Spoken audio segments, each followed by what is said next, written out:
Bom, vamos passar para a ministração da palavra. Na semana passada, eu compartilhei uma mensagem intitulada Por que choras? Uma pergunta que o próprio Senhor Jesus, depois de ressuscitado, faz a Maria Madalena. E a partir disso desenvolvemos uma ideia que o raciocínio de Jesus é dizer, olha, o motivo pelo qual você, Maria, está chorando, não é algo que você precisa continuar chorando. Em outras palavras, ele está dizendo, sua perspectiva está incompleta. Você não enxergou o quadro todo, você não viu a realidade espiritual. E nós começamos dessa pergunta, por que choras, abordando que há momentos onde estamos chorando por algo que não é necessário. No entanto, nós vimos que o choro não é só parte da vida humana, não é apenas uma reação fisiológica e também emocional, não é só uma válvula de escape nessa dimensão natural, mas mesmo no plano espiritual. Chegará o dia, diz a palavra de Deus lá em Apocalipse 7, onde o Senhor vai enxugar dos nossos olhos toda lágrima. Por enquanto, Ele ainda não enxugou, por enquanto nós ainda choramos.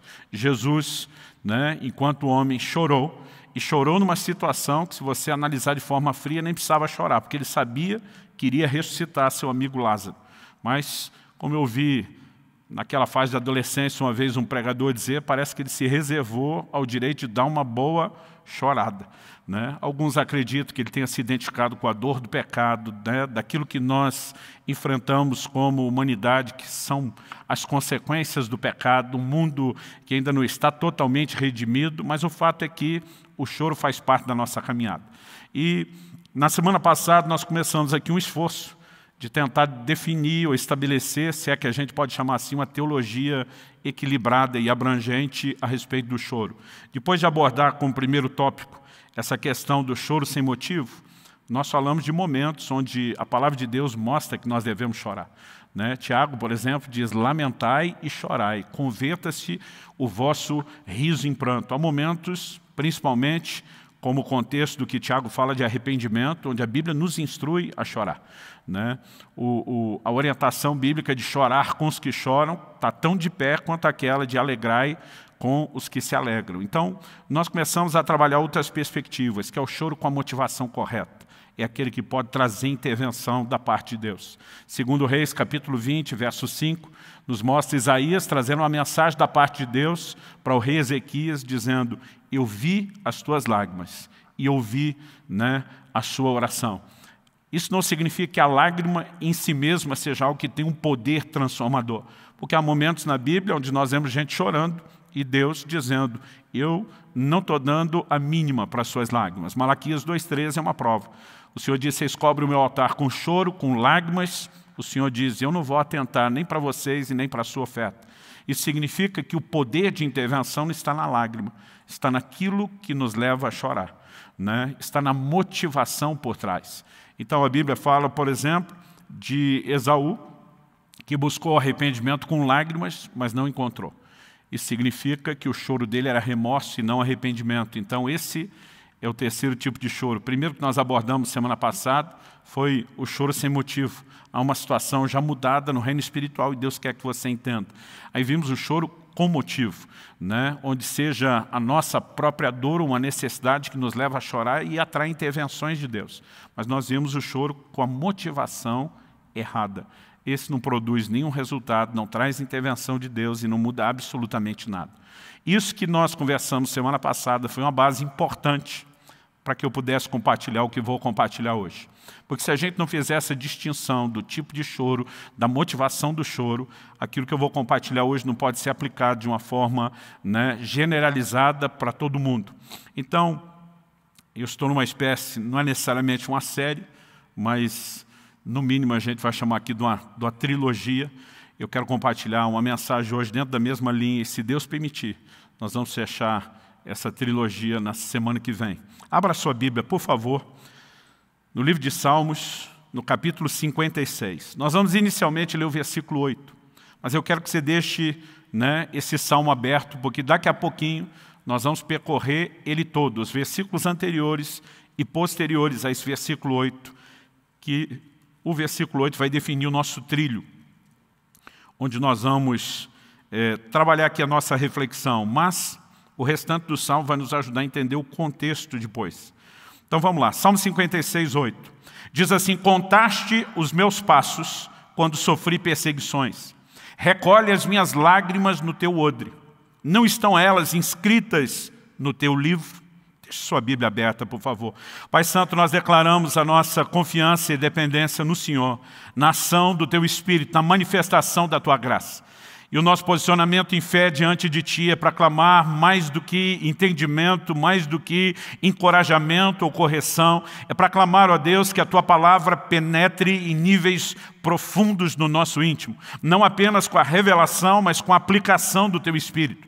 E que o propósito pelo qual ela tem sido liberada se cumpra. Que aquela atuação, ó Deus, sobrenatural, que só o Teu Espírito, o Espírito da verdade, pode produzir em nós, que ela aconteça nesse momento, enquanto a Tua palavra é comunicada. Nós oramos em nome de Jesus e temos certeza que o Senhor nos ouve e por isso nós também Te damos graças, Te damos louvor pela certeza do Teu agir. Oramos em nome de Jesus. Amém. Amém. Bom, aqui esse é um salmo atribuído a Davi e Davi faz uma afirmação interessante. Recolhe as minhas lágrimas no teu odre. E é justamente essa afirmação, recolhe as minhas lágrimas no teu odre, que eu quero explorar. Se é um tema que eu possa dar a essa mensagem de hoje, um assunto que eu já falei aqui há uns 7 anos atrás, é lágrimas no odre. E nós queremos explorar essa ideia. Então, acredito que a melhor forma de começar isso é questionando o que significa guardar as lágrimas num odre. O odre era uma espécie de cantil de couro. Aliás, a palavra traduzida como odre, ela significa couro, porque era feito com couro de animais. Então eles pegavam aquele couro, depois de limpo e bem tratado, e fechavam ele de tal forma, amarrando sua boca, que ele se tornava um recipiente, uma espécie de cantil. No entanto, o uso dele normalmente não era para água, eles tinham outros recipientes para isso. O uso principal dele, pelo menos o que percebemos na Bíblia e na história, parece estar ligado ao armazenamento do vinho. Bom, quando ele está dizendo que Deus tem um odre e recolhe as nossas lágrimas, levanta-se a pergunta, Deus tem um odre literal, onde nossas lágrimas também de forma literais são recolhidas, particularmente eu acredito que é uma linguagem simbólica. Aliás, a maioria dos comentaristas bíblicos, em todas as fontes que eu tenho procurado, parecem estar de acordo nisso, que nós estamos diante de um simbolismo. O próprio verso 8 faz menção das nossas lágrimas inscritas num livro. E particularmente, embora a Bíblia faça menção de livros que Deus tem a respeito das nossas obras, e outros detalhes, acredito que isso tem muito mais a ver com a ideia de comunicar, que nada passa desapercebido diante de Deus. Porque no início do verso 8 ele diz, contaste os meus passos. Eu particularmente não acho que Deus tem um contador de passos, como hoje em dia nós temos. Minha esposa, ela todo dia fica de olho no contador de passos dela para ver se deu a cota, se ela andou o mínimo que precisa por dia. Eu não creio que Deus está preocupado em manter esse registro. No entanto, Davi, que está em peregrinações repetidas, fugindo de Saul, esse salmo, provavelmente você tem acesso a essa informação aí na sua Bíblia, no cabeçalho do Salmo 56, há uma menção específica de quando Davi escreveu esse salmo, em qual contexto, e a afirmação que você vai encontrar aí, provavelmente essa aqui, ao mestre de canto, segundo a melodia, a pomba nos terebintos distantes. Hino de Davi, quando os filisteus o prenderam em Gate. Então, a maior possibilidade de aplicação que todos os comentaristas fazem, já que não há uma descrição específica em momento nenhum da Bíblia de Davi preso entre os filisteus, pelo menos nas guerras, até porque ele sempre se saiu vencedor nelas, acredita-se que esse seja aquele momento, quando fugindo de Saul, a palavra de Deus diz lá em 1 Samuel 21, de 13 a 15, ele procura Aques, rei dos filisteus, e ele vai buscar acolhida lá. Mas as pessoas percebem que é Davi, um homem temido, considerado inimigo de todos eles. Davi se faz de louco, com medo do que possa acontecer. Então, há uma suposição apenas de que talvez mesmo naquela condição, Davi não tenha sido executado por ter sido dado como louco, mas talvez tenha sido mantido preso, né, refém. Isso tudo seria especulação. Talvez Davi escreveu isso num episódio que nós não temos a descrição na Bíblia, que não cobre exaustivamente todos os passos de Davi. No entanto, o contexto parece ser exatamente o de perseguição dos inimigos e ele vem se movimentando, né? Foge para um lado, foge para o outro. Então essa expressão "contaste os meus passos" fala de um Deus que está acompanhando toda a dificuldade dele nos seus mínimos detalhes. Da mesma forma, como não parece existir um contador de passos literal, talvez não haja literalmente um livro onde as lágrimas estão registradas. Talvez se o Salmo fosse composto hoje, né, uma terminologia mais atual nossa seria dizer que está tudo filmado, né, porque essa é a nossa realidade para falar de um registro, né, o que talvez daqui a um tempo, com a tecnologia, alguém vai dizer e diz: nossa, eles eram daquela época onde só se filmava. Esse era o registro único, né? Talvez a coisa esteja tão evoluída no futuro, em patamares que a gente sequer consiga imaginar. Mas seria a descrição que nós usaríamos para dizer que essas questões não estão esquecidas. Elas estão registradas, elas estão vivas para a memória de Deus, por assim dizer. Então, com isso em mente, eu queria que você começasse avaliando comigo, e esse vai ser o meu primeiro ponto aqui da mensagem, que a gente tentasse entender esse salmo, o Salmo 56, porque há um contexto, né? A maior parte dos comentaristas entra num consenso de que a declaração de Davi sobre as lágrimas no odre é simbólica e não literal, mas a maioria não consegue se posicionar sobre qual seria o significado desse simbolismo. Então, eu quero arriscar um palpite de interpretação, vou chamar assim, porque não tenho como provar para você que aquilo que eu estou falando é exatamente o que Davi quis dizer. No entanto, eu fico à vontade de falar o que eu vou falar, porque essa interpretação não apenas se encaixa no contexto do Salmo, mas ela está alinhada com o ensino de toda a Bíblia a respeito do assunto, né? Então, se não era exatamente isso que Davi pensou, de qualquer forma, eu e você podemos entender que não há nada, absolutamente nada desalinhado com a palavra de Deus quando a gente entende essa perspectiva, né? Eu não enxerguei e nem descobri isso sozinho, né? Eu gosto, quando vou compartilhar alguma coisa que recebi de Deus através de outras pessoas, eu gosto de dar crédito. Para essa aqui é até difícil dar crédito. Porque em 1994, há 26 anos atrás, eu ouvi um colega mencionando que ele ouviu um pastor norte-americano, que eu não sei quem é. E não é que eu não sei hoje, porque depois de 26 anos esqueci, eu nunca soube, né? Eu não lembro sequer se ele mencionou o nome da pessoa na conversa. E foi ele que compartilhou aquilo que tinha ouvido. Isso me marcou profundamente. Esse entendimento tem me ajudado ao longo da caminhada. E eu acredito que vai ser bênção e vai ajudar você também. Amém? Então vamos lá, vamos dar uma olhadinha no Salmo. Os versículos 1 a 4 falam dos intentos dos inimigos de Davi. E há um contraste claro. A gente pode botar um versos aí, né? Inimigos, ou intentos do inimigo de um lado versus a confiança em Deus do outro lado. Então ele diz assim: tem misericórdia de mim, ó Deus, porque os homens querem me destruir. Todo dia eles me oprimem e lutam contra mim. Os meus inimigos sempre querem me destruir. São muitos os que atrevidamente me combatem. Quando eu ficar com medo, hei de confiar em Ti. Guarda a frase aí, confiar em Ti. Em Deus, cuja palavra eu exalto. Nesse Deus ponho a minha confiança e nada temerei. Essa é uma outra frase a ser destacada, essa do versículo 4. Ponho a minha confiança em Deus, ponho a minha confiança e nada temerei. Então, o contexto do Salmo é de aflição.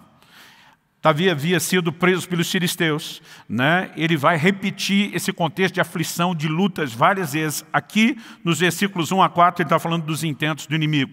Dos versículos 5 a 7, a continuação, ele fala de algo que reforça a ideia da perseguição. Todo dia tossem as minhas palavras. Os seus pensamentos são todos contra mim para o mal. Ajuntam-se, escondem-se, espionam os meus passos, como aguardando a hora de me tirarem a vida. Particularmente acredito que aqui ele não está falando só do seu problema com os filisteus. Mas quando você lê 1 Samuel, né, por exemplo, capítulo 22, que é depois do episódio de Davi se fingir de louco diante de Aques, ele vai para a caverna de Adulão. De lá, capítulo 23, ele vai livrar a cidade de Keila de uma investida dos filisteus. E você percebe que o tempo todo, ainda que à distância, Saul consegue monitorar os passos e os movimentos de Davi. Então, o desabafo parece dizer respeito a esse momento da vida dele. Então ele diz assim: ajuntam-se, esconde, espionam os meus passos, como aguardando a hora de me tirarem a vida. Dá-lhes a retribuição segundo a sua iniquidade. O clamor aqui agora é a Deus. Derruba os povos, ó Deus, na tua ira. Então sempre ele reconhece problema e ele sempre busca manifestar sua confiança num Deus que vai intervir, que vai fazer algo por ele. Aí nós temos o versículo 8, que é o nosso texto base, né? Contaste os meus passos quando sofri perseguições, recolhe as minhas lágrimas no teu odre, não estão, né, elas inscritas no teu livro. Aí nós vamos para o versículo 9, e vamos aqui agora direto do 9 ao 13, que é o final do Salmo. Ele diz: no dia em que eu te invocar, os meus inimigos baterão em retirada. Uma coisa eu sei, que Deus é por mim. Você pode repetir isso comigo? Diga: uma coisa eu sei, que Deus é por mim. Mais uma vez, assim, com mais vontade para cobrir a voz de quem não podia estar aqui, nesse espaço limitado que nós estamos usando agora. Então vamos lá, diga comigo: uma coisa eu sei, que Deus é por mim. Então o texto diz novamente: em Deus cuja palavra eu louvo, no Senhor cuja palavra eu louvo, nesse Deus ponho a minha confiança e nada temerei. Que me pode fazer um simples ser humano? Então ele afirma: os votos que fiz, eu os manterei, ó Deus. Trarei as ofertas de ações de graça. Aqui ele não apenas está dizendo: eu vou continuar sendo fiel ao Senhor, mas ele está dizendo: eu tenho certeza que eu vou virar essa página, eu tenho certeza que eu vou dar a volta por cima, e eu sei como essa história termina comigo fazendo festa na tua presença, celebrando e exaltando ao Senhor por aquilo que o Senhor fará na minha vida. Então ele diz: pois da morte livraste a minha alma, sim, livraste da queda dos meus pés, para que eu ande na presença de Deus, na luz da vida. Bom, o Salmo fala da realidade das nossas dores, mas também fala da confiança que nós devemos ter em Deus, né? Um Deus que se importa conosco, a despeito de circunstâncias difíceis que nós vamos enfrentar. Começamos semana passada falando, né, que é inevitável lidar com circunstâncias difíceis. O próprio Jesus disse: no mundo tereis aflições. No entanto, aquilo que eu e você enfrentamos de doloroso, de pesado, de difícil, não precisa definir de forma permanente o nosso ânimo. O próprio Jesus diz: tem de bom ânimo, eu venci o mundo. Então, Davi tem um posicionamento de fé e de confiança. Se por um lado nós vamos ter momentos de choro, e a Bíblia manda chorar com os que choram, é inevitável que na vida cristã nós também podemos esperar ter momentos de alegria, porque a Bíblia manda se alegrar com aqueles que se alegram. Então, nós não podemos imaginar uma vida cristã que nega e anula o choro ou as lágrimas, mas nós também não podemos tentar inventar um padrão de cristianismo onde a gente, né, se imagine apenas viver chorando ou debaixo de dores o tempo todo. Então, há algo por trás da confiança expressa por Davi que eu e você precisamos entender. Aliás, no livro de Eclesiastes, lá no capítulo 3, no versículo 4, depois de dizer que há tempo para todas as coisas, a Bíblia diz assim: tempo de chorar e tempo de rir, tempo de prantear e tempo de saltar de alegria. Dependendo do que eu e você passamos, né? Não há um tempo pré-definido para todo mundo, né, onde as coisas sigam necessariamente um padrão organizado. Mas nós vamos ter, né, momentos onde a alegria vai nos levar a celebrar em festa, e haverá momentos de dor, de choro e de pranto. Agora, o que Davi está dizendo não é de forma alguma anulando os momentos de aflição, mas mostrando que mesmo diante deles ou apesar deles, eu e você podemos viver intervenções da parte de Deus. E é com essa mentalidade que eu queria aqui, em segundo lugar, com o meu segundo tópico, tentar pensar junto com você e entender o que significa: põe as minhas lágrimas no teu odre. Então, repito o que eu falei antes: não imagino Deus com um odre literal e nem recolhendo nossas lágrimas de forma literal. Mas como eu e você podemos olhar para isso e talvez conseguir entender a mensagem? Acredito que a gente tem que contextualizar um pouco. Me lembro de um dia em que meus filhos, né, me perguntaram: pai, por que vocês usam a expressão caiu a ficha? Eu falei: não, quando a gente entende alguma coisa, isso não. A mensagem a gente entendeu, a gente não entendeu de onde surgiu a frase. o que entender alguma coisa tem a ver com alguma ficha que cai. Eu falei, bom, para começo de conversa, eles não conheceram nem a ficha, né? E aí eu tive que explicar para eles de uma época que não existia telefone celular, né? De uma época em que telefone fixo custava o valor de um carro, e a maioria de nós não podia ter telefone fixo em casa. E a gente precisava usar o telefone público, que ficou conhecido no Brasil como orelhão. Falei, a gente comprava crédito, só que o crédito vinha na forma de fichas. E a gente tinha que colocar lá naquele aparelho, e quando você discava e completava a ligação, caía a ficha, né? Então, se caiu a ficha, eu completou a ligação. É a hora que o crédito estava sendo cobrado, coletado, né? Enquanto você liga e alguém não atende, né, a ficha não cai, porque a ligação não foi completada. E eu precisei dar toda uma volta para explicar melhor o que eles já entendiam. Muitas vezes, nós estamos lendo, né, um tempo que remonta a períodos bem anteriores da ficha e tentando entender o que eles falam sem contextualizar. Então, vamos tentar entender o que significa esse odre de Deus onde ele recolhe as lágrimas. Alguns comentaristas imaginam e especulam, alguns, não são muitos, isso como a possibilidade de ser uma alusão ao costume antigo, em especial há registro disso entre gregos e romanos, o terceiro e quarto império mundial, né? De que eles costumavam recolher as lágrimas em pequenas urnas e depositá-las nos túmulos, especialmente, né, de entes queridos como oferendas aos deuses. Eu, particularmente, junto com vários outros comentaristas, discordo, né, dessa possibilidade de interpretação. Primeiro, porque fazer uma menção do registro de que isso acontecia, né, nos impérios grego e romanos, nós estamos falando de muito tempo depois de Davi. E mesmo que o que eles fizessem fosse uma prática antiga, não há garantia nenhuma, nem de que isso remontasse à época de Davi, e muito menos que os judeus que tinham um ensino tão claro contra a idolatria, contra qualquer relacionamento com os mortos, fosse tentar imitar uma prática dos pagãos. Ainda que houvesse uma possibilidade de que houvesse algum nível de influência, provavelmente a Bíblia trataria disso como um erro e não como um exemplo a ser imitado, um paralelo a ser estabelecido em relação ao que Deus faz. Então, aprendi desde bem cedo uma frase que define muito a maneira como a gente estuda a Bíblia. O que a Bíblia não diz com clareza, não podemos afirmar com certeza. Às vezes há registros históricos, geográficos, arqueológicos que nos dão mais precisão. Aqui a maioria está no terreno da especulação. Então não vou dizer que o que eu vou apresentar para você agora é doutrina, mas acredito, né, que seja uma maneira de entendermos o que Davi está falando, em linha com o contexto do Salmo, em linha com o resto da teologia bíblica sobre a questão das lágrimas. Então vamos lá. Quando Davi fala do odre, ele está pegando uma figura comum, que, como eu disse, era o tipo de recipiente usado principalmente para guardar o vinho, né? Por que eles guardavam o vinho num odre? Porque ele passava por um processo de fermentação. Essa fermentação, né, era um período de dias, normalmente inferior a uma semana, a primeira fase, né? Há uma primeira fase de fermentação, quando o açúcar natural da uva, ele começa a fermentar, passa por aquele processo de levedação e o álcool começa a surgir. Mas, normalmente, é uma segunda fase de fermentação, que leva um pouquinho mais de tempo, que aqui faz com que haja aquela maciez do vinho a ser consumido. Bom, quando começava a fermentação, era ideal que o vinho não só tivesse protegido, mas protegido numa bolsa forte o suficiente para suportar aquela pressão.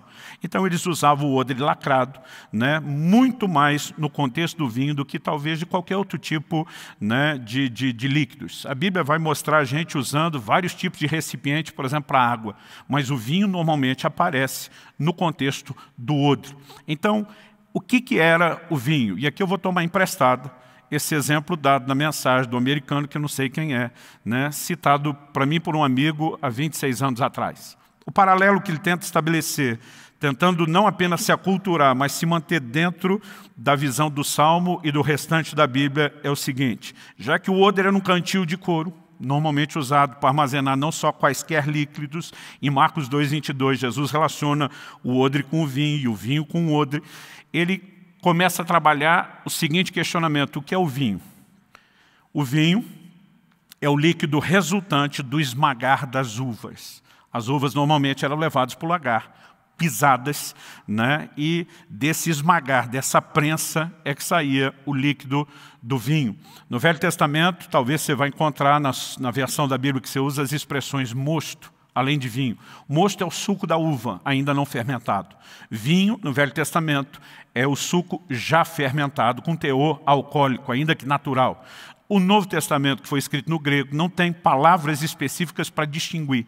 E é por isso que você vai ver Jesus falar então de vinho novo e vinho velho. Vinho novo é o não fermentado, o velho é o fermentado. Então qual era o processo? Leva para o lagar, pisa, se tira o suco da uva ou o mosto, guarda-se no odre.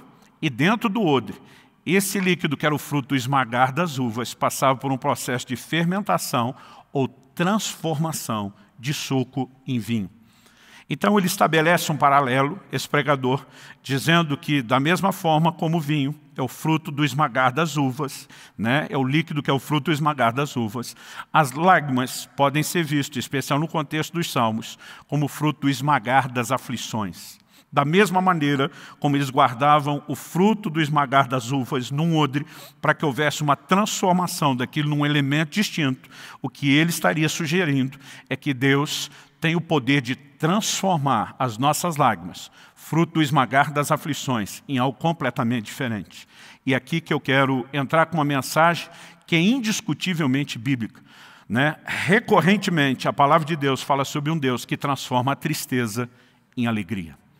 Então, a forma como eu olho para a declaração de Davi dessas lágrimas no odre diz respeito a um Deus, né, que tem o poder de transformar as nossas lágrimas em algo mais. No entanto, nem sempre esse processo vai ser instantâneo, né? Na verdade, é processo e não é instantâneo. São raras as citações, né, de alguém que mal começou a chorar e veio uma intervenção muito rápida ou instantânea de Deus.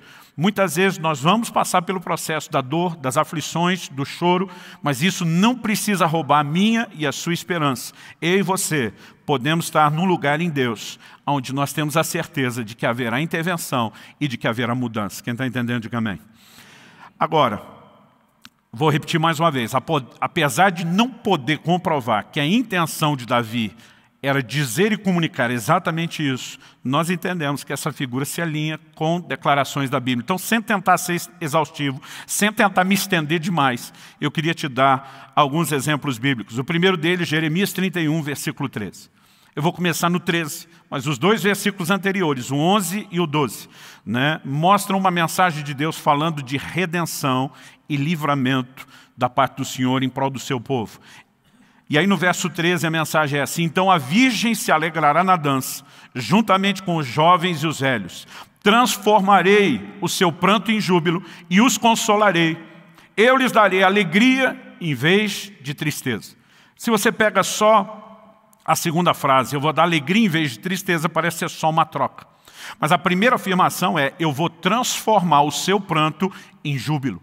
Isso não é uma declaração única, isolada aqui na palavra de Deus, que a gente olha e diz, bom, só essa e nenhuma outra. O livro de Esther nos mostra um dia, né, onde todo o povo e a nação de Israel, como povo escolhido, estava debaixo de uma sentença de morte, de uma ameaça, de um plano e de um intento do maligno, não só dos inimigos naturais, mas do inimigo espiritual. E houve uma intervenção e um livramento. Ao final da história que você conhece, Mordecai, o tio de Esther, e está registrado em Esther 9, de 20 a 22. A Bíblia diz, Mordecai escreveu essas coisas, enviou cartas a todos os judeus que moravam em todas as províncias do rei Assuero, aos de perto e aos de longe, ordenando-lhes que comemorassem o dia 14 do mês de Adar e o dia 15 do mesmo mês todos os anos, como os dias em que os judeus se livraram dos seus inimigos, o mês em que a tristeza virou alegria e o luto se transformou em festa. E que esses fossem dias de festa, de alegria, de troca de presentes e dádivas aos pobres. Eles decidem celebrar anualmente aquela intervenção. E eles dizem que foi um mês onde o luto se transformou em festa, né? Ele não apenas diz que foi substituído, foi transformado. Deus mudou completamente aquela realidade por uma intervenção. E quando falamos a respeito do Evangelho, citando não apenas textos do Velho Testamento, mas vamos falar daquilo que Deus claramente tem revelado, né, ser o seu plano e o seu propósito, mesmo no tempo, nos dias da Nova Aliança. Nós podemos pegar Jesus. Lucas 4 mostra que o primeiro sermão público de Jesus foi proclamado na sinagoga da sua própria cidade. E ali, a palavra de Deus diz que Jesus se levanta e ele começa a citar uma porção do livro do profeta Isaías. Ele abre o rolo, né, do livro da lei, justamente no livro de Isaías. E o texto que ele leu é uma menção de Isaías 61. E eu quero ler exatamente o que consta lá em Isaías 61. Do versículo 1 a 3, eu vou dar uma contraída, principalmente no versículo 2, para não ficar extenso. Mas a Bíblia diz assim, Jesus citando o que depois ele diz, hoje se cumpriu essa palavra, e ele chama o cumprimento, né, dessa profecia sobre a sua vida e sobre a obra que ele veio realizar.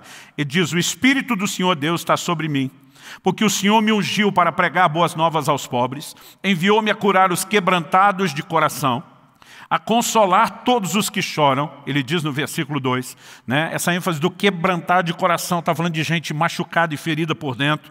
No verso 2 ele diz, a consolar todos os que choram. E no verso 3 ele diz, e a pôr sobre os que choram em Sião uma coroa em vez de cinzas. Cinzas era algo que eles usavam no momento do luto. Óleo de alegria em vez de pranto. Manto de louvor em vez de espírito angustiado.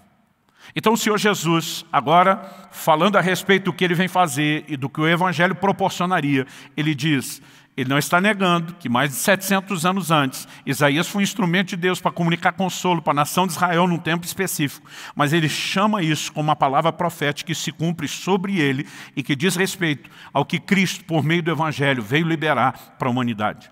Logo depois, em Mateus capítulo 5, versículo 4, Jesus vai afirmar no Sermão do Monte, bem-aventurados os que choram, porque serão consolados. Então, se há algo que nós podemos esperar quando falamos do Evangelho, é que há um Deus que quer substituir tristeza por alegria, dor por consolo, e nós não podemos, né, aceitar, falando em termos de doutrina bíblica, um evangelho que não se preste a isso. Se por um lado, né, não podemos aceitar um evangelho de um triunfalismo exagerado que tente sugerir que eu e você não vamos ter problema, não vamos ter dores e não vamos chorar. Por outro, também não podemos ir por outro extremo de acreditar que a vida cristã é apenas viver sofrendo sem nenhuma intervenção ou sem nenhum consolo sobrenatural. Há uma promessa de Deus de trazer intervenção na minha e na sua tristeza. E quando Davi está dizendo, ele põe as minhas lágrimas num odre, ele está dizendo, eu posso estar chorando agora, mas há um Deus que não está indiferente à minha dor, há um Deus que não está indiferente ao meu choro, e ele está trabalhando nisso. Em algum momento essas lágrimas colhidas, à semelhança do vinho, vão passar por um processo de transformação, e elas se transformarão em alegria. Então a questão não é se vamos ou não vamos ter problema, é qual a perspectiva que Deus quer que eu e você tenhamos para enfrentar os problemas. Por que é que Jesus, ao dizer, no mundo tereis aflições, ele também diz, mas tenha bom ânimo. Ele está dizendo, não olhe o que você está enfrentando como se fosse a linha final, como se fosse a última coisa a ser vivida ou experimentada. Não defina a sua fé, não defina o seu ânimo pela dor, pela pressão, pela aflição que você passa, mas pela certeza de que assim como eu venci, vocês também podem vencer. Aliás, o mesmo apóstolo João, que registrou a declaração de Jesus, eu venci o mundo, é que vai dizer lá na sua primeira epístola, capítulo 5, e todo aquele que é nascido de Deus vence o mundo. E essa é a vitória que vence o mundo, a nossa fé. Eu e você podemos andar com essa certeza, com essa convicção de que é um Deus que transforma a tristeza em alegria. Na semana passada, enquanto a gente tentava entender a teologia do choro, a gente explorou alguns aspectos importantes. Eu não quero ficar repetindo isso. Eu quero tentar trazer algumas coisas que a gente não pôde falar semana passada, mas em algum momento eu vou resgatar algo importante do que falamos na semana passada. Algo que eu tenho entendido é que todo crente precisa entender que é possível esperar alegria, mesmo depois do choro. A palavra de Deus diz no Salmo 126, versículos 5 e 6, os que com lágrimas semeiam, com júbilo ceifarão. A Bíblia também diz, quem sai andando e chorando enquanto semeia, voltará com júbilo, trazendo os seus feixes, trazendo a sua colheita. É possível esperar alegria, mesmo depois do choro. Por favor, diga amém. E interessante que, muitas vezes, quando a gente olha o contexto das declarações que foram feitas pelos salmistas, elas foram feitas em momentos de muita dor e dificuldade. Aliás, se você olhar os primeiros versículos do Salmo 126, que nós acabamos de ler, ele diz: quando o Senhor restaurou a sorte de Sião, ficamos como quem sonha. Então a nossa boca se encheu de riso, a nossa língua de júbilo. Ele está falando de uma alegria que é fruto da restauração operada por Deus. Verso 2 ainda diz: então entre as nações se diziam, grandes coisas o Senhor tem feito por eles. De fato, grandes coisas o Senhor fez por nós. Por isso estamos alegres. Ele não está falando de uma alegria que está lá desde o início e que nunca houve situação difícil. Ele está dizendo: Deus mudou a nossa sorte. Já houve motivo onde a gente não estava com a boca cheia de riso? Sim, mas Deus mudou a nossa sorte. E Ele é um Deus que muda, Ele é um Deus que traz intervenção. É nesse momento que diz: restaura a nossa sorte como as torrentes do Negueb. Eu nunca tinha entendido essa declaração das torrentes do Negueb, até ver um vídeo. As torrentes do Negueb estão no deserto, né? E quando você olha aquele cenário, você diz: que torrente você pode encontrar aqui? Mas normalmente quando chove e de uma hora para outra aquelas águas começam a descer do monte, de repente o deserto inunda. Nesses vídeos que você pode encontrar na internet, você vai ver casos de torrentes tão fortes que elas arrastam pessoas e às vezes carros. Quando elas começam, as pessoas sabem que precisam sair do caminho, né? Basicamente o exemplo que ele está usando é de uma hora para outra, quando ninguém vê possibilidade de ter um rio correndo, Deus vai fazer surgir água no deserto, Ele vai mudar completamente o cenário, Ele vai mudar completamente a situação. Então, ao olhar para a palavra de Deus, quando eu e você enxergamos essas verdades, o nosso coração precisa ser inspirado, precisa ser desafiado. Pastor, haverá choro? Sim, mas eu e você precisamos entender que o choro tem tempo de duração. No Salmo 30, verso 5, a Bíblia diz: porque a sua ira dura só um momento, mas o seu favor dura a vida inteira. Então depois ele diz: o choro pode durar uma noite, mas a alegria vem pela manhã. Quando eu falo de duração, eu não estou dizendo que o choro nunca vira para o dia seguinte. A Bíblia fala de gente chorando e chorando por vários dias, em alguns casos por muito tempo. A afirmação do choro durar uma noite não está falando de uma noite de forma literal. Durante muito tempo eu me questionei o que exatamente significa isso. E eu me lembro, logo no primeiro feriado de carnaval, né, começamos a igreja em 95, então o primeiro feriado de carnaval que a igreja tentou fazer algo foi em 96. Nós recebemos o pastor Marcelo Jamal no retiro, a igreja era ainda um grupo bem pequeno, na verdade até juntamos algumas das nossas igrejas para aquele retiro, e eu me lembro ainda até hoje do pastor Marcelo Jamal falando desse texto, né, e dizendo: quando a Bíblia fala do choro durar uma noite, não está dizendo que você tem um prazo apenas de algumas horas para que ele desapareça. Está dizendo que o choro normalmente prevalece durante a noite, ou seja, na falta de luz. Mas que ao amanhecer, quando a luz chega, ela tem o poder de dissipar o choro. E quando nós entendemos o que é a chegada da luz, isso vai fazer todo sentido. E nós vamos entender que Deus não está falando, né, a respeito de você nunca chorar 2 noites seguidas. Na verdade, a expressão luz na Bíblia, ela aparece sempre, já desde o Velho Testamento e muito mais no Novo Testamento, no contexto de revelação, de compreensão. Então o que eu e você precisamos entender é que, a despeito do que eu e você possamos estar passando, há um momento onde a gente está talvez no meio daquelas aflições e a gente não consegue enxergar Deus, a ação de Deus, as promessas de Deus, a possibilidade de um milagre, e enquanto é escuro, nós estamos chorando. Mas quando a luz entra, quando a revelação penetra. Semana passada eu dei um exemplo que eu quero citar aqui novamente. Davi, quando chega em Ziclag, 1 Samuel 30, ele tenta sair com os reis dos filisteus, com quem ele tenta se associar enquanto foge de Saul. Eles vão sair à guerra contra Saul e diz: quero ficar do lado de vocês. Os outros reis, né, olham e dizem: não, não, não, não. Em algum momento você pode virar de lado para tentar recuperar o favor com Saul. Nós não queremos Davi e os seus homens. E o restante dos reis, apesar de um dos reis dos filisteus ter sido favorável à participação de Davi na guerra, o restante diz: manda essa turma embora. Então Davi e os seus homens voltam para Ziclag, onde tinham estabelecido acampamento. E quando chegam lá, eles encontram a cidade destruída, queimada a fogo, né? Mulheres e crianças haviam sido levados embora. Tudo estava destruído. A Bíblia diz que Davi e os seus homens choraram até não ter mais força para chorar. Não pararam de chorar porque houve consolo. Pararam de chorar porque não conseguiam continuar chorando. Só que a situação já estava triste, terrível, tenebrosa. E de repente os homens começam a falar em apedrejar Davi, porque a culpa sempre é do líder. Não importa se todo mundo está junto, se moveu junto, tomou decisão junto, deu ruim, a culpa é do líder. E eles começam a falar, nós vamos apedrejar Davi. E aí Davi vê que o cenário pode ficar ainda pior. A Bíblia diz, então Davi se fortaleceu no Senhor seu Deus. É um momento que Davi corre para Deus, vai orar, vai buscar o Senhor. E ele ousa fazer algumas perguntas. E na verdade faz para Deus 2 perguntas, nós falamos semana passada. E Deus dá 3 respostas. Quais foram as 2 perguntas? Ele diz, Senhor, devo persegui-los? Deus diz, vai que é tua, Davi. Persegue.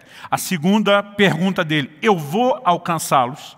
Eles estavam dias à frente de Davi, eles não tinham meios de locomoção depressa, né? Exigia muito esforço físico, tirar a diferença, e precisavam chegar inteiros para a batalha física. O Senhor diz, você vai alcançá-los. E a pergunta que Davi não fez, acredito, imagino, penso eu, que por falta de coragem, Deus respondeu, o Senhor disse, e você vai recuperar e trazer todo mundo de volta.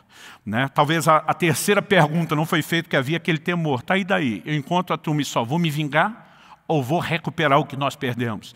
Deus disse, você vai recuperar tudo. Quando a luz entrou, no momento em que Davi se posiciona em oração e começa a buscar o Senhor, e Deus está dizendo para ele, você não precisa aceitar essa circunstância como está, eu vou interferir, eu vou fazer algo. É nesse momento que a noite começa a se dissipar, a luz da revelação começa a inspirar fé, e Davi corre para abraçar o milagre, a intervenção de Deus para ele. Eu acredito que o choro, ele não precisa necessariamente, né, ser na minha e na sua vida aquele tipo de comportamento que é quase como uma admissão de fracasso.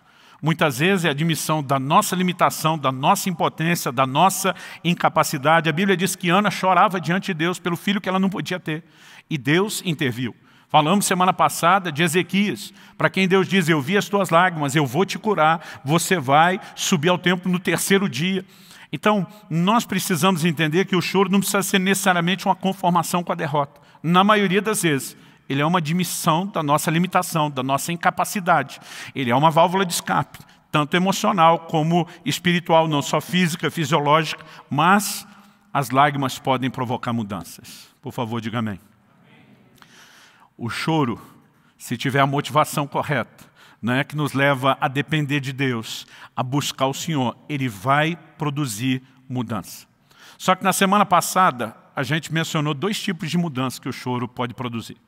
Uma delas é a mudança nas circunstâncias.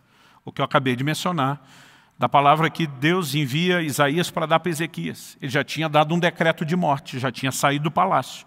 E o Senhor diz para ele, volta e diz, Ezequias, príncipe do meu povo, assim diz o Senhor, o Deus de Davi teu pai, ouvi a tua oração, vi as tuas lágrimas, eis que eu te curarei, ao 3º dia subirás à casa do Senhor.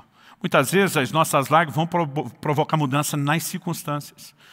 Davi recuperou todos os familiares e bens perdidos. Ana teve o filho que desejava. Agora, a pergunta a ser feita é, toda vez que a gente chora, Deus vai mudar as circunstâncias? Porque a ideia de um Deus que transforma a tristeza em alegria não pode ser interpretada só dessa forma.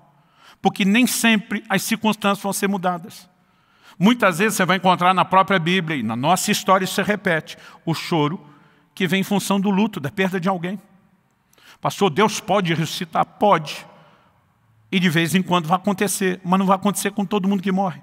Mesmo Lázaro da Bíblia, mesmo aquele filho da viúva de Naim, voltaram a morrer depois e foram chorados novamente o dia quando isso aconteceu. Então isso não significa que cada vez que a gente chora, Deus vai mudar a circunstância para que então a gente possa se alegrar. Essa é uma das coisas que acontece, mas não é a única. Há momentos onde, em vez de Deus mudar as circunstâncias, Ele vai nos mudar.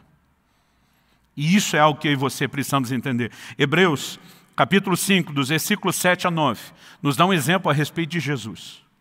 Estamos falando do Cristo, do homem, né? Porque não quero que você olhe para Ele como Deus nesse momento.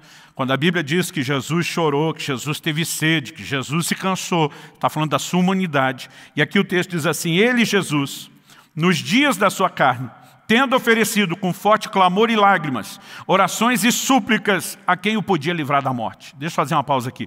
Uma clara referência ao episódio do Getsemane, onde Jesus está dizendo, se possível, passa de mim esse cálice. Jesus não está simplesmente receoso do sofrimento físico. Ele sabe que vai carregar um peso espiritual enorme. Na sua humanidade, ele está dizendo, se tiver um plano B, Se der para viver o resultado final sem que necessariamente tenha que ser esse processo, eu queria evitar esse processo, senão que seja feita a sua vontade. Então a Bíblia diz que ele ofereceu com forte clamor e lágrimas, orações e súplicas a quem o podia livrar da morte. E o texto continua e diz, e tendo sido ouvido por causa da sua piedade. Não é que ele foi ignorado, ele foi ouvido. Mas a Bíblia diz, embora sendo filho, aprendeu a obediência pelas coisas que sofreu. E tendo sido aperfeiçoado no sofrimento, tornou-se o autor de salvação eterna para todos os que lhe obedecem. A Bíblia diz que Jesus apresenta um forte clamor com lágrimas, está chorando. Foi ouvido? Foi. Deus mudou a circunstância? Não. Deus o mudou como homem, o aperfeiçoou, lhe ensinou a obediência, para que com essa mudança interior ele pudesse suportar o que estava acontecendo lá de fora. Quem está entendendo, diga amém. Então nós não podemos simplesmente pegar um episódio onde Deus está dizendo que Ele transforma a tristeza em alegria, porque as circunstâncias mudaram, e a gente daí deduzir que sempre as circunstâncias vão mudar. Como eu disse, há momentos onde estamos chorando no luto, e é uma situação que não vai mudar. A única forma é Deus poder trabalhar na dor que nós carregamos depois de uma circunstância que não pode ser mudada. Mas ainda assim, Ele é o Deus que recolhe as nossas lágrimas num odre. Ele é o Deus que tem a capacidade de transformar a tristeza em alegria. Não quer dizer que você vai se alegrar pelo que aconteceu. Significa que você vai se alegrar a despeito do que aconteceu. Até porque aquilo que deveria definir o nosso humor na perspectiva espiritual não deveria ser só as circunstâncias. Paulo diz, eu aprendi a viver contente em toda e qualquer situação. Ele diz, eu sei estar contente na hora da escassez. Eu sei estar contente na hora da abundância. Por que, Paulo? Ele está dizendo, porque o que me mantém alegre não são as circunstâncias. Eu posso todas as coisas naquele que me fortalece. Ele diz, é um Deus que me enche de um combustível que não é circunstancial. É o meu relacionamento com Ele, é a minha convicção de quem Ele é, do que Ele faz em mim. Então há momentos onde Ele vai mudar a escassez em abundância. E há momentos onde Ele me envia a lugares onde eu vou ter que abandonar a abundância e voltar para a escassez. E diz, independente do que eu passo do lado de fora, eu me submeto a uma mudança que Ele provoca dentro de mim, do lado de dentro. Então na semana passada nós falamos a respeito de uma intervenção divina que acontece ou do lado de fora, nas circunstâncias, ou do lado de dentro, quando Deus nos muda. O que eu não explorei semana passada, e eu quero terminar falando aqui, é que às vezes nós podemos experimentar os dois. Até que Deus mude as circunstâncias, Ele pode nos mudar primeiro. Isso não significa que o fato de que Ele está trabalhando em nós não possa ter um desfecho dele mudando circunstâncias. Há circunstâncias que não serão mudadas e Ele vai nos mudar. Há momentos onde Ele vai mudar as circunstâncias sem precisar nos mudar. Mas não precisa ser sempre uma escolha entre um e outro. Há momentos onde as circunstâncias não serão mudadas tão depressa, mas serão mudadas. E até que elas sejam, Ele vai nos mudar durante o processo. Eu entendi algo há muitos anos atrás, no meio de um processo que envolveu muita dor, muita aflição, muito choro, muita lágrima. Eu descrevo isso no meu livro, O Agir Invisível de Deus. Um momento de muito questionamento da fé sendo provada, sendo testada. E eu lembro que Deus começou a me fazer entender uma declaração que a gente acaba fazendo com que ela não seja compreendida da forma como deveria. Em Romanos, no capítulo 8, no versículo 37, Paulo faz uma declaração que a maioria de nós não só sabe de cor, mas gosta de falar de boca cheia. Eu, particularmente, não estou falando isso com desdém. Eu gosto. Paulo diz, em todas estas coisas, porém, somos mais do que vencedores por meio daquele que nos amou. Só que durante muito tempo, o entendimento que eu tinha da expressão mais que vencedores é o seguinte, eu dizia, gente, o vencedor está aqui, nesse nível. O mais que vencedor está acima. Ou seja, nós estamos num patamar muito maior, muito mais elevado. Mas a verdade é que não há patamar mais elevado que o vencedor. Não importa se você fala de uma disputa no nível de uma guerra, de uma competição esportiva, o vencedor está no topo. E a hora que alguém o vencer, ele foi removido e outro entrou no lugar dele. Não tem alguém que é mais do que vencedor como posição. Pastor, então o que significa mais do que vencedor? É só você olhar a declaração toda de Paulo. Ele diz, em todas essas coisas, somos mais do que vencedores. E a pergunta a ser feita é, o que são em todas essas coisas? Se você tiver com a sua Bíblia aberta em Romanos 8, volta 2 versículos comigo. Vamos ler o 35 e o 36. No 35, depois de ter dito que Cristo ressuscitou, está à direita de Deus, intercede por nós, o que é um santo combustível na nossa fé, daqui a pouco eu falo disso. Ele diz no 35, quem nos separará do amor de Cristo? Será a tribulação, ou a angústia, ou a perseguição, ou a fome, ou a nudez, ou o perigo, ou a espada? Circunstâncias que os crentes e o próprio Paulo enfrentavam. Aflições, dores, momentos difíceis. Mas ele está dizendo isso não tem que nos separar do amor de Cristo.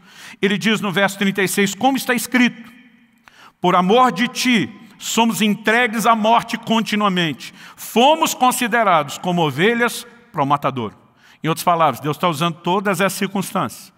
Tribulação, angústia, perseguição, fome, nudez, perigo, espada, para nos matar aos poucos. Nos conduz como ovelhas para um matadouro. Nós estamos sendo entregues à morte continuamente. Outra versão diz todo dia. Uma outra diz o dia todo. Continuamente. Porque eu e você precisamos entender que um dos aspectos do Evangelho é morrer para nós mesmos. É morrer para a nossa carne, é morrer para aquilo que é terreno. Mas ele diz em todas essas coisas, que não significa que iam parar de acontecer, nós somos mais do que vencedores. O que significa ser mais do que vencedor? Significa que você pode esperar vencer isso tudo. Mas no final você não vai só ter vencido as circunstâncias. Você, além de ser um vencedor que superou as circunstâncias, você será alguma coisa a mais. Ser mais do que vencedor é ser vencedor e algo mais. Não é um status que te coloca acima dos outros vencedores. Você é um vencedor, mas você não é só isso. Como que eu e você terminamos?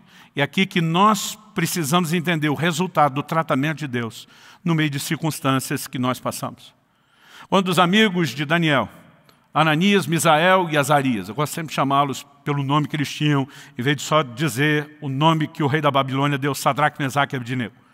Quando eles foram lançados na fornalha, a Bíblia diz que o fogo não teve poder algum sobre eles, não foi queimado um fio de cabelo, não tinha cheiro de fumaça. Em outras palavras, como diz o relato do livro de Hebreus, eles apagaram a força do fogo. O fogo não teve poder sobre eles. Mas a Bíblia nos mostra que o fogo queimou uma coisa só.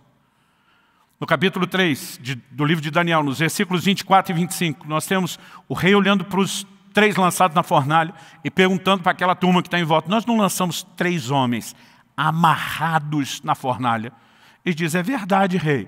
Ele falou, mas eu estou vendo 4 em vez de 3. Ele diz, estou vendo 4 homens soltos.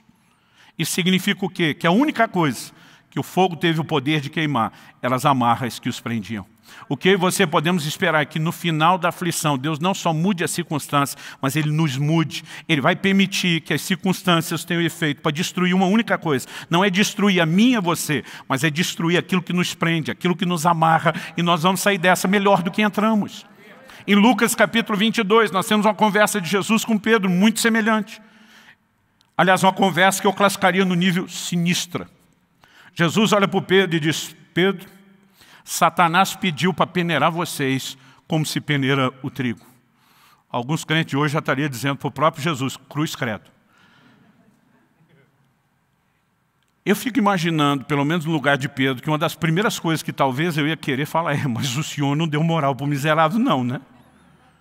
Só que qual a resposta de Jesus? Jesus diz, eu roguei por ti.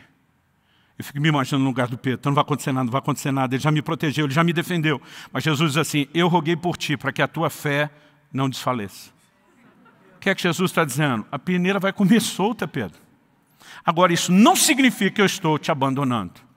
Eu estou intercedendo por você. O livro de Hebreus diz que ele vive para interceder por nós. O ministério atual de Jesus pode ser definido exatamente por essa atividade. Ele é um intercessor, ele vive para interceder por mim e por você. Nesse exato momento, enquanto talvez você esteja diante de uma aflição, com vontade de chorar, ele está diante do Pai dizendo, sustenta o meu irmão, fortalece a minha irmã, não deixe o diabo enganá-lo para que ele desista, não deixe que as coisas terrenas cubram a vida dele com as trevas da noite, traz a luz do teu Espírito, traz a revelação da palavra, para que em lugar do choro, a alegria entre. Ele está orando por mim, ele está orando por você. E ele não apenas diz para Pedro, eu não estou te abandonando, eu estou orando por você. Mas ele diz, Pedro, e no final, quando você se converter, fortaleça os seus irmãos. Sabe o que ele está dizendo? Eu não estou deixando você entrar nessa para você ser destruído. Pedro, você vai ser um Pedro melhor. Você vai ser uma versão melhor de você mesmo. No final, você não terá apenas vencido, você será mais do que vencedor. Além de ter vencido, você será tratado por Deus. Então acredito que a gente também não tem que ficar procurando escolher. nessa situação que eu estou chorando, Deus vai mudar a circunstância ou me mudar? Ele pode até fazer as duas. Agora, o importante não é se Ele mexe na circunstância, se Ele mexe em você, se Ele faz os dois juntos, é que Ele é o Deus que transforma a tristeza em alegria. Quem está entendendo, diga amém. Semana que vem, se Deus permitir, eu quero fechar essa trilogia falando sobre capacidade de superação. Porque a ideia não é esquecer o que nos fez chorar. Tem coisas que nos fizeram chorar, que precisam ser lembradas. A ideia é superar a dor e parar de chorar, sem necessariamente esquecê-las. Então, permitindo Deus, nós vamos falar sobre isso. Agora, eu queria que a gente apenas terminasse, com algumas coisas assim que ficasse bem claro. Então, me permita recapitular. Eu e você não só podemos, mas devemos chorar diante de Deus, ciente de que Ele vê as nossas lágrimas. Ele se importa. Ele está de olho, Ele está contando os passos, Ele está registrando no livro. Tudo isso é simbólico, assim como é simbólico dizer que Ele está coletando suas lágrimas no outro. Por quê? Porque Ele é o Deus que vai submetê-las a um processo de transformação. Ele quer mudar a tristeza em alegria. Então eu e você precisamos crer na fermentação. Bota aspas aqui, antes e depois de fermentação. Que as nossas lágrimas passam dentro desse odre divino, dessa figura apresentada por Davi. E a gente deve se permitir ser trabalhado por Deus. Mesmo que a aflição não tenha sido mudada ou revertida depressa. Eu e você podemos sair mudados. Podemos sair melhores. Quem está entendendo, diga amém. Vamos ficar em pé, eu gostaria de orar com você. Há uma graça de Deus. A gente sentiu isso de uma forma muito especial essa manhã. Eu sinto isso agora.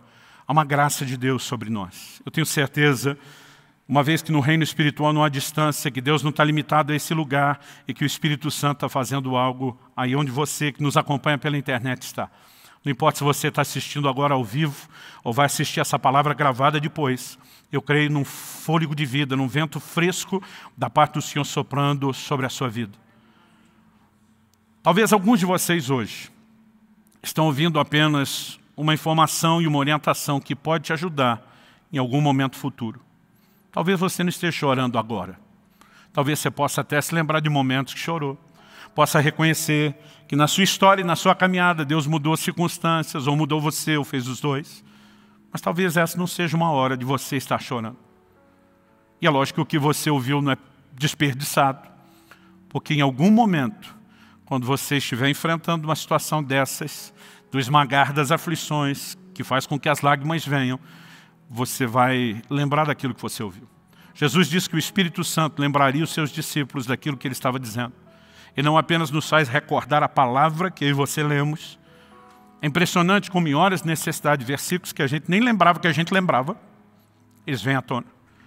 E talvez Deus vai usar isso num outro momento para tratar com você, mas eu tenho certeza que há pessoas aqui e que nos acompanham, que nesse momento estão vivendo um momento de dor, de aflição, de chorar diante de Deus. Às vezes chorar porque não sabe o que fazer, às vezes chorar porque não tem para onde ir ou como resolver, às vezes chorar apenas admitindo sua limitação ou até mesmo sua falência. Mas Deus quer que você entenda que ainda que não tenha chegado o dia em que Ele vai enxugar permanentemente as nossas lágrimas, Ele não está indiferente a elas agora. Ele vai recolhê-las no seu odre. Elas serão fermentadas, elas serão transformadas. Ele é o Deus que transforma tristeza em alegria. E havendo ou não mudança nas circunstâncias, eu e você podemos viver uma mudança do lado de dentro. Então não importa a sua dor. Se a sua dor é o luto da perda de alguém próximo e querido, não adianta alguém te dizer que essa circunstância será mudada. Haverá uma reversão futura, sim, mas isso não vai acontecer agora. Mas algo pode mudar dentro de você. Eu quero que você se permita por alguns instantes se expor a Deus, à ação do Espírito Santo, ao fluir da graça de Deus. Porque algo sobrenatural pode acontecer dentro de você agora mesmo. Eu quero orar, mas eu não quero que você apenas ouça a minha oração. Se você sente de orar junto e está concordando, amém. Mas se você entende que é o momento de fazer a sua própria oração, eu quero que você tenha liberdade de fazer isso. E apesar do hábito de dizer, vamos ficar em pé para sinalizar que está acabando, eu quero que você tenha liberdade de orar como você achar melhor, em pé, sentado, de joelho, em voz alta, em voz baixa, parado, andando. Nem sempre a gente tem espaço para isso, talvez um outro queira aproveitar hoje. Mas coloque o seu coração diante de Deus. Ainda bálsamo em Gileade. Essa expressão no Velho Testamento dizia, ainda tem remédio. E Deus usou para dizer, eu não deixei de ter consolo para oferecer a vocês. Eu não deixei de ter remédio. E Ele não tem remédio só para as feridas do corpo. Ele cura os quebrantados de coração. Pai, nós oramos no nome do Senhor Jesus. Invocamos o Teu nome, invocamos os céus, a ação e o poder do Senhor sobre as nossas vidas. Nós oramos e clamamos que a Tua graça nos cubra, que a ação do Teu Espírito Santo Consolador nos envolva. Nós oramos, não apenas que meus irmãos recebam um fortalecimento e uma dose de consolo, mas que eles possam receber essa luz, a revelação, a compreensão da Tua palavra, que pode tirá-los desse lugar da noite, da falta de entendimento da Tua palavra, para um lugar de clareza. Seja a palavra vivificada no coração, seja uma direção específica do Espírito Santo a respeito daquilo que o Senhor fará nas suas vidas. Nós oramos que esse seja um momento de intervenção. Que cada um de nós saiba manter firme a sua convicção de que o Senhor se importa. E de que não importa as aflições que possamos enfrentar ao longo do caminho, não estamos sozinhos, não fomos abandonados e podemos dizer de boca cheia, em Deus, cuja palavra eu louvo, em Deus eu ponho a minha confiança. Não temerei o que me pode fazer o homem. Os nossos olhos estão em Ti e nós buscamos o teu consolo, nós buscamos forças do alto e nós oramos que nessa hora nossos irmãos sejam sobrenaturalmente encorajados e fortalecidos para a glória do Teu nome. Para a glória do Teu nome. Nós oramos em nome de Jesus. Em nome de Jesus.